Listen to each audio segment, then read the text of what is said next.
Ya, silakan. Silakan.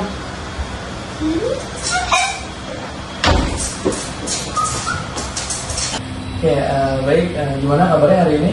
Alhamdulillah hari ini saya happy, senang, sehat. Dan sendiri gimana kabarnya? Alhamdulillah saya baik. Hari ini juga banyak kegiatan yang sudah terlaksana juga dengan baik. Dan juga beberapa siswa hari ini juga nggak ada yang mengadu ke saya memiliki masalah. Jadi menurut saya hari ini sudah cukup baik. Oke, syukurlah ya. Semoga Bapak sehat terus. Amin.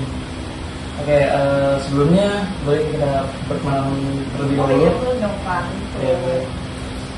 Silakan, dengan namanya siapa? Oh iya, nama saya Maudah Putria. Saya siswa dari kelas 12 SMA N1 Bapak. Oke, sebelumnya udah kenal belum sama saya? Belum coba sekarang mengenal diri? Oke, baik. Perkenalkan, nama saya Rangga Maulana. Biasa dipanggil Pak Rangga atau boleh juga Pak Maulana. Saya lulusan dari S1 Bimbingan dan Konseling dari Universitas Indraprasta TGRI. Dan juga alamat saya itu ada di Ujung Harapan, Bahagia, Babelan, Bekasi. Oke, sebelumnya hari ini seru atau seperti apa di dalam kelas belajarnya? Gimana ya Pak? Biasa aja sih. Saya sebetulnya tuh ada masalah ya kalau masuk kelas, kayak motivasi saya kurang gitu. Dari segi metode pembelajaran guru-gurunya yang kurang menarik, terus juga ya kan karena kalau kayak gitu kan bisa bikin turun ya nilainya ya Pak ya. Ya. Jadi pas masuk kelas udah biasa aja. Oke, sebelumnya apakah Kak Dato ini sudah pernah masuk ruang BK atau belum? Oh belum mainnya dulunya. Oke, karena Kak Dato baru kali ini masuk ke ruang BK, mungkin Kak Dato masih asing mendengar apa itu bimbingan atau konseling. Di sini saya akan jelaskan lebih dulu. Bimbingan dan konseling itu adalah pemberian bantuan yang diberikan kepada orang yang membutuhkan atau yang bisa kita katakan klien yang memiliki permasalahan pada dirinya. Nah, jadi di dalam bimbingan dan konseling ini saya sebagai guru BK itu akan membantu pada siswa-siswa yang memiliki permasalahan pada dirinya ini. Nah, jadi di dalam bimbingan dan konseling ini juga ada beberapa nilai-nilai atau azas-azas yang harus kita terapkan di dalam diri konselor. Yang pertama itu ada asas kesukarelaan, yang kedua ada asas keterbukaan, yang ketiga ada asas kegiatan, yang keempat ada asas kekinian, yang terakhir ada asas kerahasiaan. Oh berarti ada 5 asas ya Pak? Ya, dari masing-masing ini juga menjelaskan yang pertama itu adanya asas kesukarelaan. Bahwasannya di dalam bimbingan dan proses ini, contohnya seperti pada saat seperti ini, pada saya dan juga Kak Dato, di dalam asas kesukarelaan ini diterapkan dan ditekankan bahwasannya di dalam pelaksanaan bimbingan dan proses itu tidak ada paksaan dari dalam diri ataupun dari luar. Oh berarti harus pure ikhlas gitu. Ya, seperti itu. Selanjutnya ada asas keterbukaan. Nah, asas keterbukaan ini sangat penting dan harus dimiliki dan diterapkan juga oleh konselor. Asas keterbukaan ini tujuannya dalam pelaksanaan konseling, asas keterbukaan ini sangat penting untuk membantu konselor dan juga kliennya dalam menyelesaikan permasalahannya. Nah, contoh gampangnya itu seperti ketika ada permasalahan yang dialami, dari klien itu menceritakan dengan sebaik-baiknya dan tidak dibohong atau dibuat-buat dari cerita tersebut. Apakah mengerti terkait dengan asas keterbukaan ini? Oke. Selanjutnya itu ada asas kegiatan. Di dalam asas kegiatan ini, klien dan juga konselor itu dituntut atau lebih enaknya itu kita membahasnya seperti dalam pelaksanaan konseling ini, klien dan juga konselor mengadakan timbal balik. Contoh dari misalkan konselor memberikan pertanyaan, namun juga dibalas oleh klien. Jadi tanya jawab itu nyambung. Selanjutnya ada asas kekinian. Yang keempat, asas kekinian adalah bahwasanya bimbingan dan konseling ini mengikuti perubahan zaman, tidak hanya stuck pada saat itu juga. Jadi semakin berkembangnya zaman, maka bimbingan dan konseling juga tetap mengikuti perubahan zaman tersebut.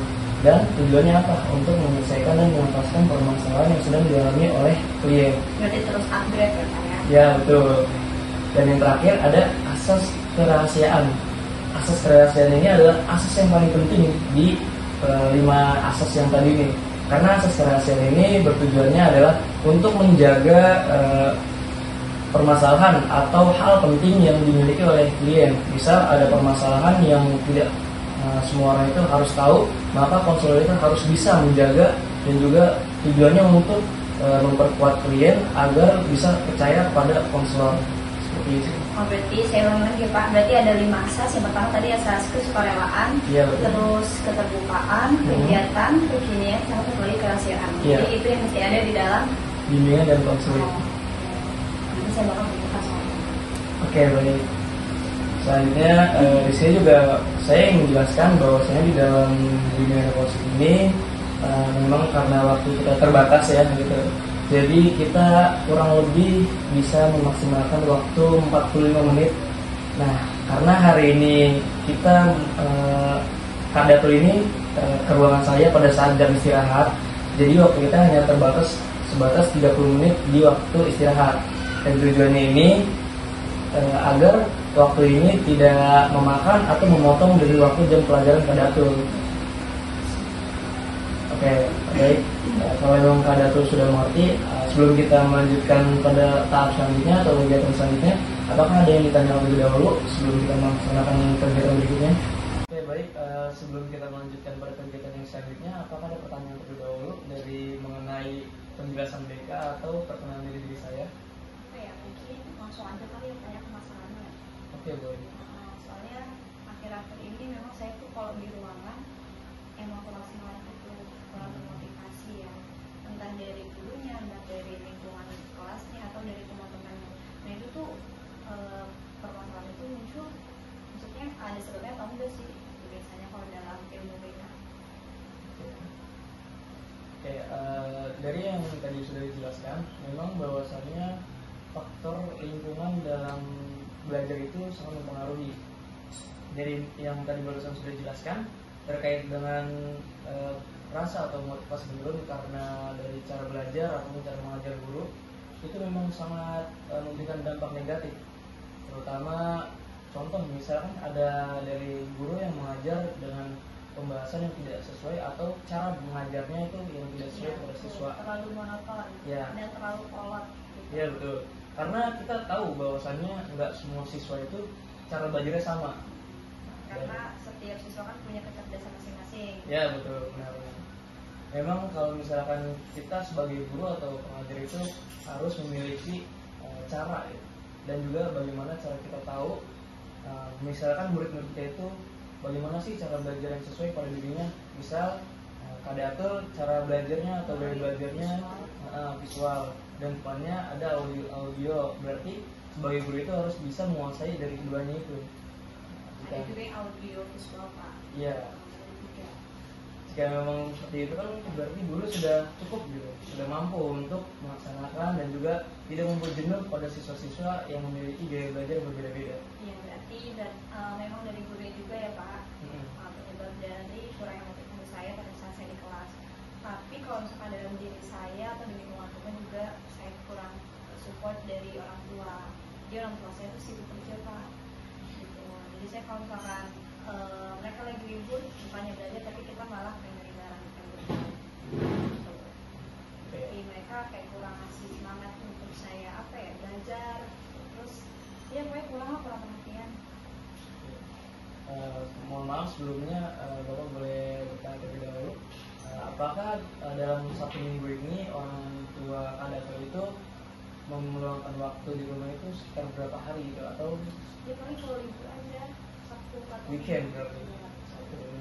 Jadi itu kita pakai buat ya jalan-jalan, kan yang kayak belajar, kan gitu.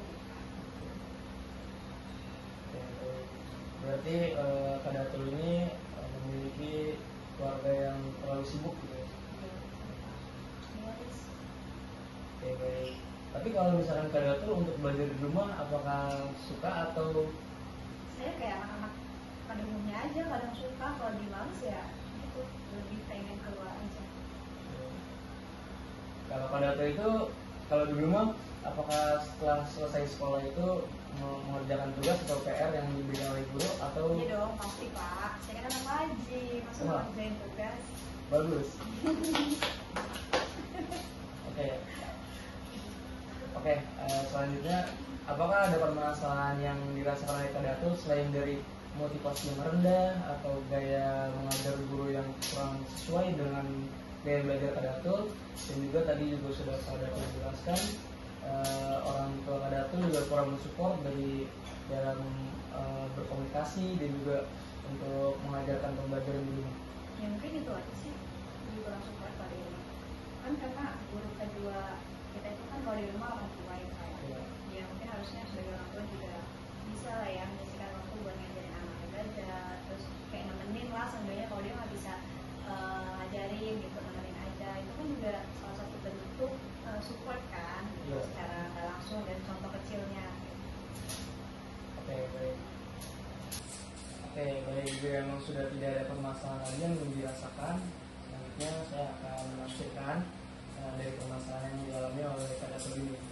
Oke, jadi yang pertama dialami oleh Kadatul ini dari cara mengajar guru. Benar atau Gimana tuh, tidak? Pak? Ya. Yang sudah tadi kita obrolkan dan juga bahas bersama, bahwasanya memang benar.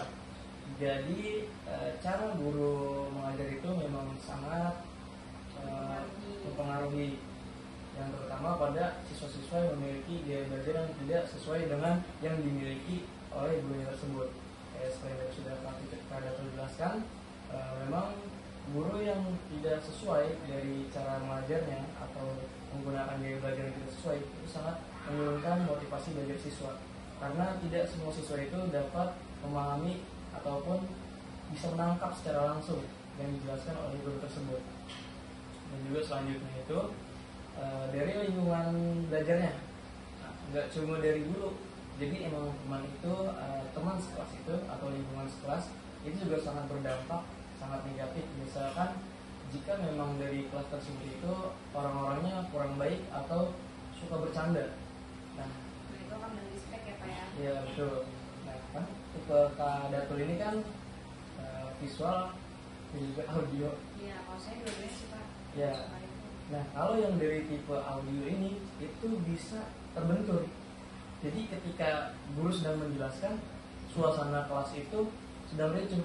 Pada saat suara guru dan suara teman-teman di kelas itu akan menutupi dari penjelasannya. Nah, jadi memang penting dan juga sudah Kadatul tahu memang jika lingkungan kelas itu atau suasana kelas di dalam belajar itu sangat mempengaruhi, tidak cuma dari guru dan juga lingkungan, juga faktor internal yang tadi sudah Kadatul jelaskan. Memang kalau menurut saya untuk orang tua terkhususnya, luangkanlah waktu untuk anak-anak di rumah.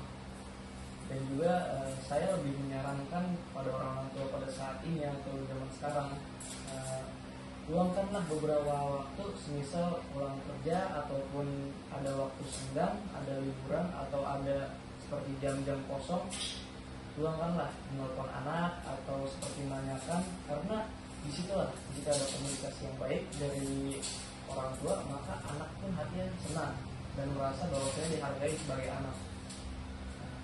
Sekarang berbeda gitu. Pada zaman ini orang tua sibuk mencari nafkah atau mencari uang, nggak semuanya gitu. Iya, karena memang banyak permasalahan yang timbul juga, nggak cuma dari sekolah di SMA yang satu Bogor ini. Saya juga pernah menemukan permasalahan yang sama di kasus-kasus yang lain.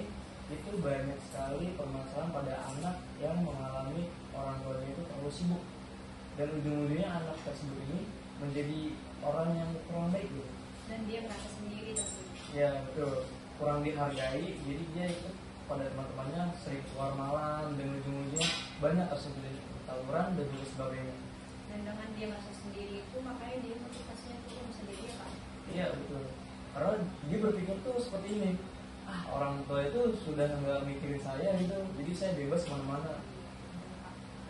Banyak makanya permasalahan kasus seperti tawuran itu banyak sekali, apalagi ketika orang tua tersebut tahu anak itu tawuran, orang tua itu sebenarnya tidak terima anaknya ditangkap oleh polisi atau pihak ketiga. Tapi secara tidak langsung pada saat itu kurang perhatian dari mereka. Iya.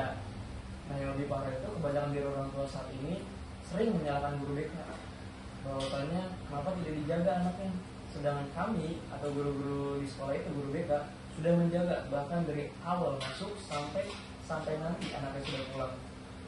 Bahkan yang lebih parah lagi, saya pernah bertemu kasus itu ada yang menyangka bahwasannya orang tua itu berpikir buruk, anaknya tidak diurus di sekolah, orang tuanya itu terlalu sibuk, maka itu orang tuanya berpikir bahwasanya anaknya diterlantarkan.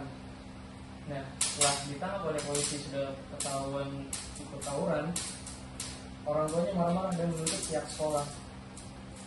Jadi kalau di sini siapa yang harus disalahkan sebenarnya?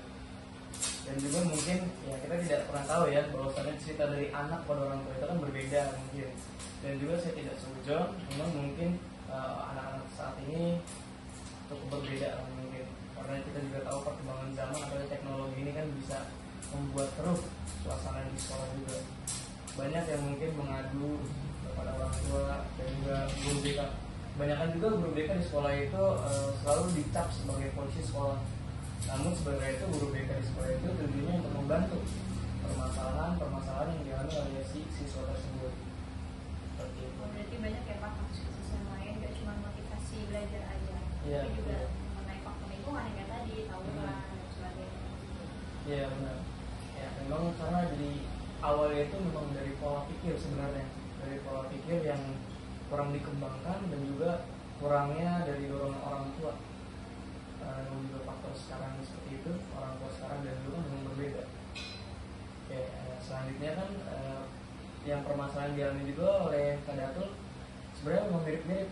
Dari awal yang permulaannya adalah orang tua yang tidak bisa meluangkan waktu, jadi itu adalah permasalahan awal yang timbul yang menyebabkan motivasi dan juga dorongan diri dari siswa tersebut untuk belajar dan juga melakukan kegiatan-kegiatan yang bermanfaat itu menurun, karena bahwasanya anak tersebut ini lebih merasa kepada orang tua itu sudah tidak peduli. Maka memang untuk saya sarankan agar bisa lebih berkomunikasi dengan lebih baik oleh orang tua. Tujuannya itu memang untuk menjalin hubungan, karena dengan komunikasi yang baik ini juga siswa dan juga orang tua bisa berdekat dan saling berkomunikasi untuk menjaga satu sama lain. Mungkin kalau dari penafsiran yang bisa saya tafsirkan di permasalahan yang Kak Datul alami seperti itu. Selanjutnya kita akan melaksanakan tahap keempat, yaitu pembinaan.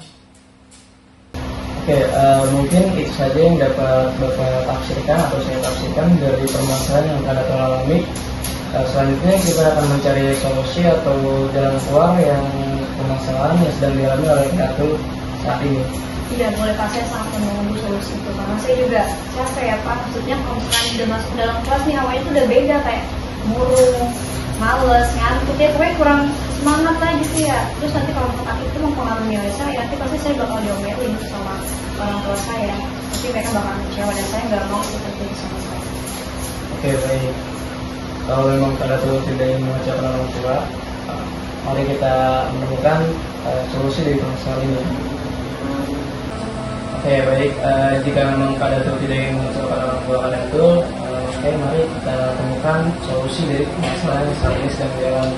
Baik Pak, silakan Pak, kasih tahu saya Pak. Oke, dari yang pertama terlebih dahulu mungkin terkait dari cara mengajar guru. Kak Datul pernah tidak sih terpikirkan bahwasanya ada tidak sih cara saya tuh untuk menemukan solusi dari agar saya bisa dipahami? Dari penjelasan guru saat ini kan mungkin kurang efektif menurut Kak Datul cara belajarnya. Ya mungkin saya bisa belajar sendiri di luar jam belajar si guru tersebut. Jadi saya harus mengulang pelajaran itu di rumah dengan gaya belajar saya, kakak saya dengan gaya belajar audio visual. Tapi saya juga harus mencari tahu lewat media, lewat YouTube atau lewat apa begitu. Mungkin kayak gitu sih. Oke. Baik, memang Kak Datul ada benar juga. Jadi mungkin kalau misalkan di kelas kita tidak memahami dari gaya belajar yang diberikan oleh guru, jalan utamanya adalah untuk belajar mandiri. Ya. Memang belajar mandiri itu efektif sebenarnya, namun tergantung atau beda-beda dari siswa tersebut ya. Terkadang kan siswa-siswa kalau di rumah lebih suka istirahat atau sebagainya, tidak langsung belajar. Terus selanjutnya permasalahan terkait dengan lingkungan kelas dalam belajar. Pernah nggak sih terpikirkan oleh Kak Datul itu cara untuk menangani? Misal ada teman-teman di kelas itu selalu bisik ketika saat belajar.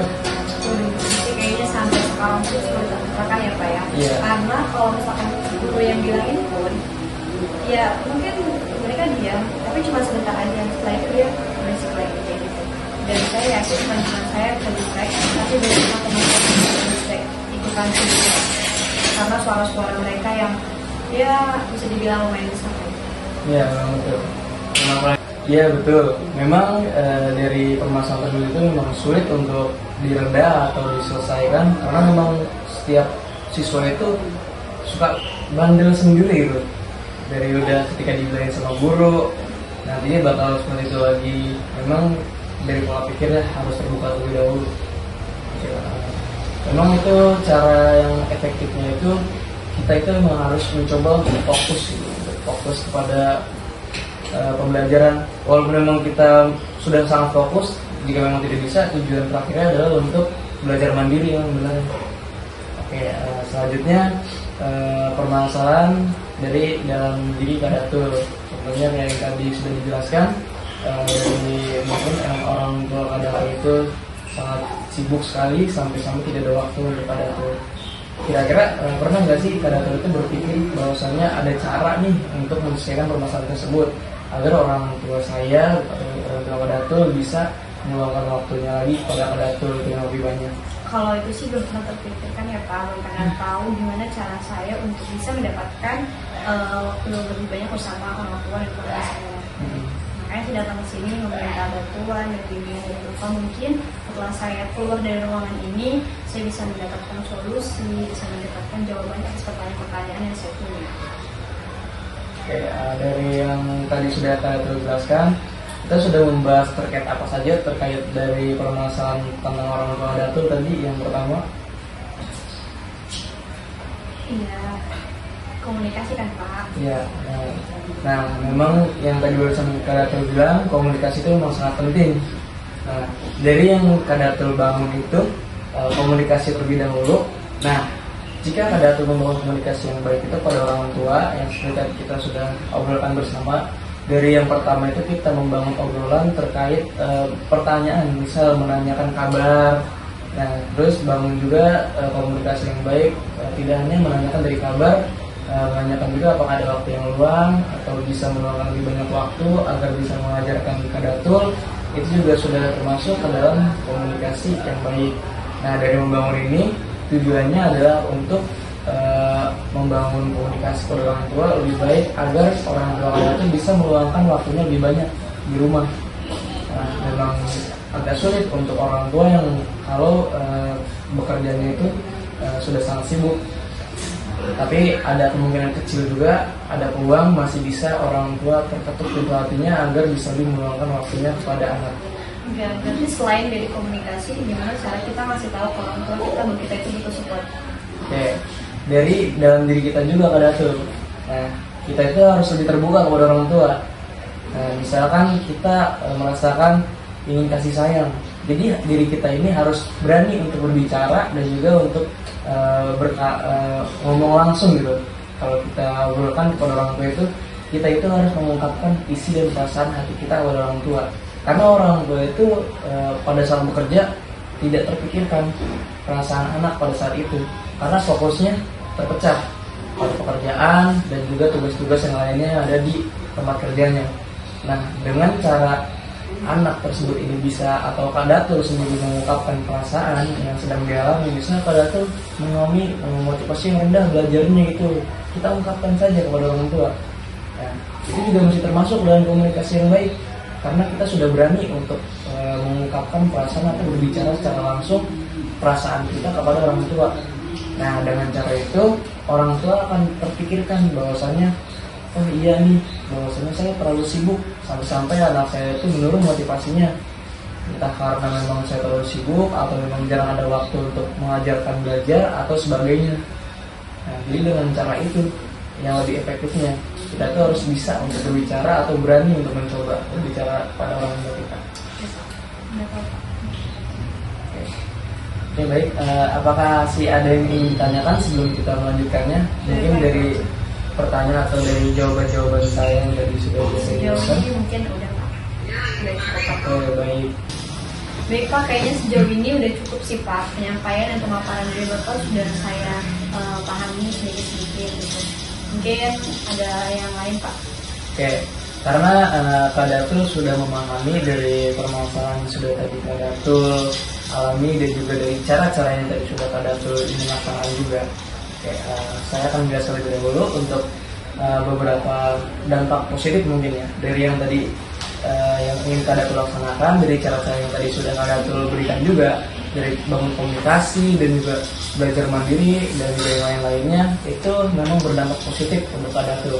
Dari permasalahan tersebut memang sudah Kak Datul dapatkan sebenarnya permasalahannya. Jadi dalam pelaksanaan bimbingan ini atau konseling saat ini, sebenarnya itu Kak Datul sudah menemukan jawaban dari permasalahan yang sedang Kak Datul alami. Oke, jika memang Kak Datul sudah tidak memiliki pertanyaan dari yang penjelasan tadi, selanjutnya mungkin saya akan menanyakan kesan-kesan Kak Datul, karena kita sudah melaksanakan konseling ini dari awal sampai saat ini. Gimana sih perasaan Kak Datul dari pas pertama kali masuk, dari awal sampai akhir, gimana kesannya? Yang pertama ini. Perasaan saya Pak, Iya. pas masuk ruangan ini ya mungkin sedikit cemas ya Pak, karena kan tadi belum menemukan jawaban. Tapi setelah ngobrol sama Bapak panjang lebar, terus terbuka sama cerita saya juga kata Bapak, ya mungkin saya agak lebih tenang ya Pak, karena saya nggak menyimpan itu semua sendirian. Tapi ada orang lain yang tahu dan juga mau bantu. Oke, berarti kesannya Kak Datul sekarang lebih plong gitu ya? Iya sedikit ya Pak. Ya baik. Memang sedikit nervous mungkin kalau untuk orang yang baru pertama kali masuk ke ruangan BK itu, karena selalu berpikir yang tadi sudah saya jelaskan juga, karena perspektif dari orang lain bahwasanya ruang BK itu ruang yang menakutkan gitu, atau guru BK itu polisi sekolah, dan sebenarnya itu kan guru BK itu enggak seperti itu. Ya mungkin ada kali Pak beberapa yang killer. Mungkin tapi memang nggak Iya. semuanya. Nah, kalau untuk yang permasalahan itu tuh terkadang banyak guru BK yang disebut guru killer itu bukan dari bimbingan dan konseling murni, atau perkuliahan menjurusi di bimbingan konseling itu dia tidak menjuruskan kepada bimbingan dan konseling, karena banyak kasus guru BK di luar sekolah sana yang bukan guru BK murni. Jadi banyak guru BK tersebut itu yang bukan asli, hanya menjadi guru BK cadangan saja untuk mengisi kursi guru BK. Nah, makanya banyak yang selalu bilang guru killer atau guru BK polisi itu dari pertamanya itu, awal dari permasalahan guru BK itu dibilang killer karena tidak sejalur dengan jurusan bimbingan dan konseling. Kalau yang sejalur itu seperti ini, kita sebenarnya tuh guru BK untuk membantu, bukan untuk ikut-ikutan gunting celana atau rambut, enggak sebenarnya sih. Oke, baik, karena memang permasalahan dari Kak Datul sudah terjawab oleh diri Kak Datul dan juga sudah merasakan lebih plong untuk saat ini. Nah, karena juga memang waktu kita terbatas, ini juga waktunya sudah mau masuk ke kelas ya. Ya Pak, saya mengucapkan terima kasih buat Bapak karena udah mau meluangkan waktunya mendengarkan curhatan saya yang mungkin kurang kurang terkenal, mungkin ya ada kata-kata saya yang kurang baik dari penyampaian saya juga. Tapi insya Allah dengan saya datang ke sini semoga ada win solution gitu, semoga ada jalan keluar gitu supaya saya lebih termotivasi lagi belajar. Amin. Memang saya tidak pernah merasakan bahwasannya ada banyak siswa yang bermasalah datang ke saya itu. Saya tidak pernah merasakan keberatan ataupun merasa tersinggung atau apa, karena memang saya selalu terbuka kepada siswa-siswa yang membutuhkan. Tidak hanya siswa, mungkin jika memang nanti ada anggota-anggota di sekolah seperti guru-guru yang lain atau para orang-orang yang ada di sekolah seperti mamang-mamang security, misalnya ada yang bercerita, saya akan selalu terbuka dan akan menerima. Dan juga saya juga berterima kasih kepada Kak Datul sudah datang dan mampir dan juga bisa terbuka dalam menceritakan, karena yang tadi sudah kita obrolkan di awal, tanpa adanya keterbukaan antara kita dan kesukaan, konseling ini tidak akan berjalan dengan lancar.